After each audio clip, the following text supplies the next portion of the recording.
If you are looking after someone for 35 hours a week or more, there is a benefit specifically for you. It is called Carer's Allowance, and in 2026, it pays £86.45 a week. That is £4,495 a year, paid to recognize the unpaid care you are providing. But here is what most carers who are over state pension age have been told and why they stopped there. They were told they cannot claim it because they receive the state pension. And the state pension and carer's allowance are what the benefits system calls overlapping benefits. You can only be paid one, and in almost every case, the state pension is higher. So the carer's allowance is not paid, and most people hear that and they walk away. They assume there is nothing there for them. That is the mistake, because the application is still worth making, and if you have not made it, there may be over £2,500 a year sitting in the system that belongs to you that you have never collected. This channel is not affiliated with the DWP, HMRC, or any government body. Everything here is for education only and is not personal financial advice. Let me explain how this works, because it has a few moving parts and almost nobody explains it clearly. Carer's Allowance is the main state benefit for unpaid carers in the United Kingdom. From April 2026, it pays £86.45 a week. To be eligible, you must be 16 or over. You must be providing at least 35 hours of care per week to the same person. Your net weekly earnings must be at or below £204. You must not be in full-time education. And the person you care for must be receiving a qualifying disability benefit. The qualifying benefits for the person you care for include attendance allowance, either rate. They also include the daily living component of personal independence payment, either rate, the middle or higher rate care component of disability living allowance, and the daily living component of adult disability payment in Scotland. If those conditions are met, you are eligible for carer's allowance regardless of your savings or most of your other income. It is not means tested.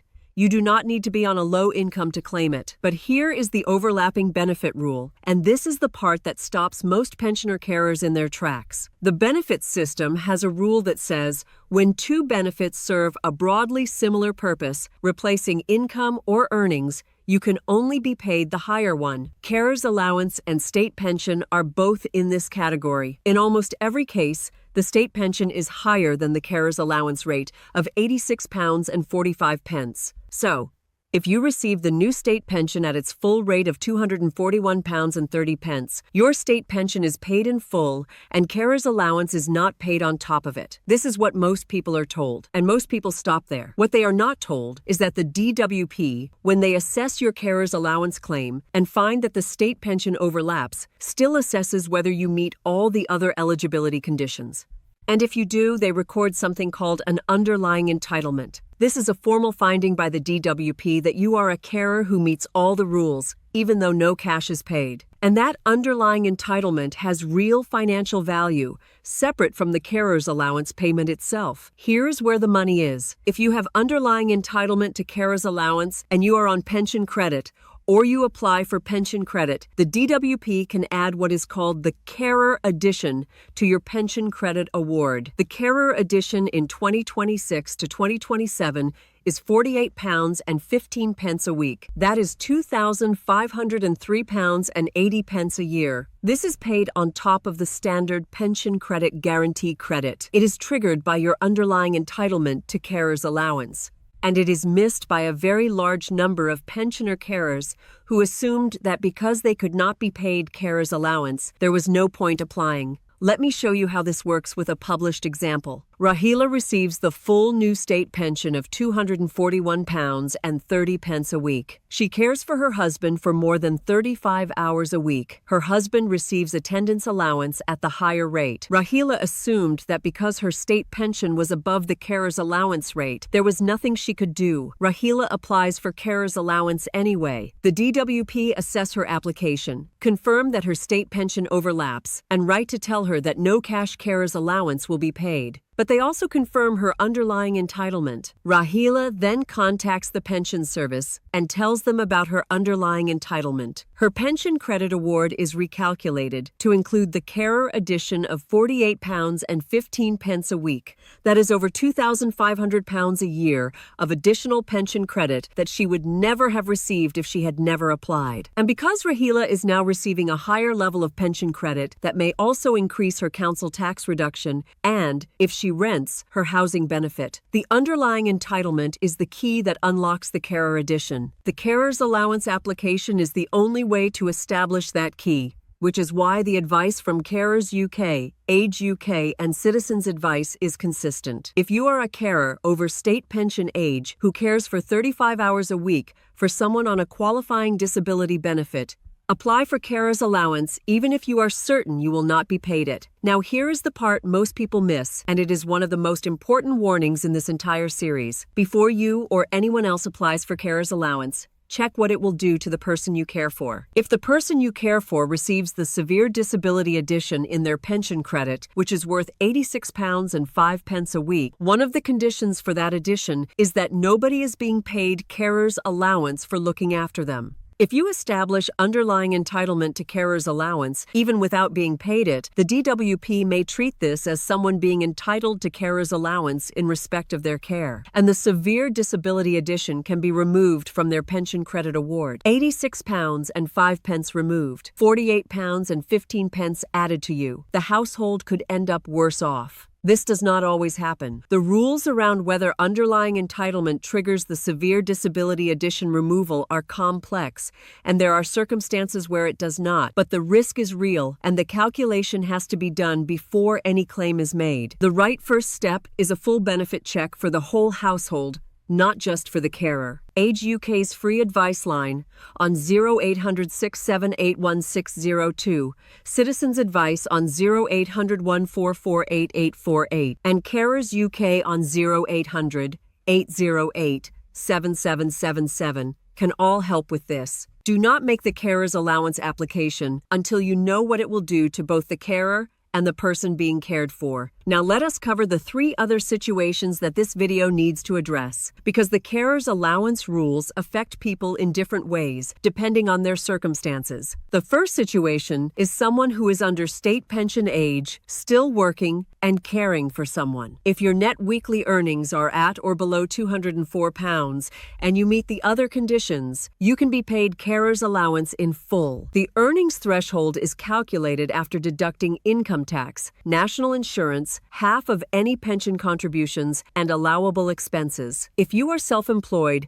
the DWP assess your net profit. If you are unsure whether your earnings are above or below the threshold, a benefits calculator at entitled2.co.uk or turntous.org.uk will give you an estimate. The second situation is someone who has recently reduced their hours or left work to care for a family member and has not yet applied for carer's allowance. This is common. People reduce their working hours, take on more care, and simply do not know the benefit exists. The claim can be backdated by up to 3 months from the date of the application. So if you have been providing the required level of care for longer than 3 months but have not yet applied, you will not be able to recover payments before the 3-month window. Apply now, rather than waiting. The third situation is someone who is not receiving the state pension or any overlapping benefit, but whose income is still relatively high. Carer's allowance is taxable. If your total income, including carer's allowance,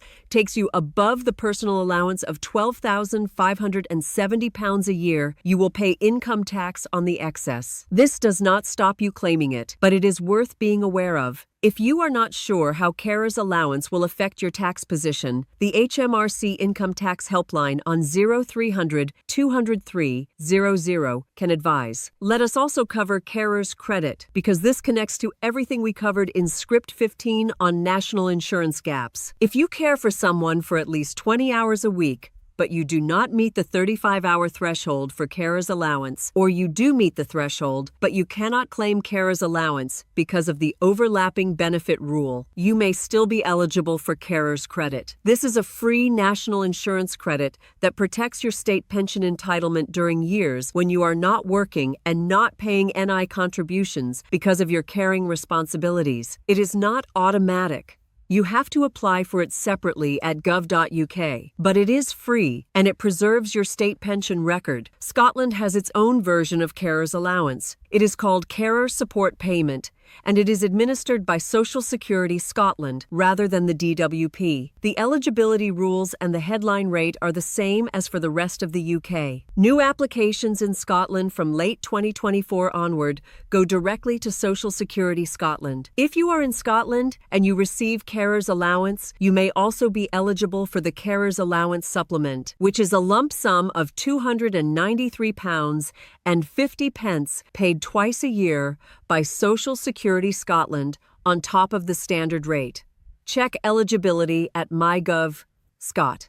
Here are your action steps. Step 1. If you care for someone for 35 hours a week or more and they receive a qualifying disability benefit, such as attendance allowance, check whether you meet the carer's allowance eligibility conditions. Use the benefits calculator at turn2us.org.uk or entitled2.co.uk. Step 2. Before applying, do a full household benefit check. If the person you care for receives the Severe Disability Edition in their pension credit, call Age UK on 0800 678 1602 or Carers UK on 0800 087 777 to work out the household impact before submitting any claim. Step 3. If you are over state pension age and expect to receive a no-payment decision because of the overlapping benefit rule, apply anyway.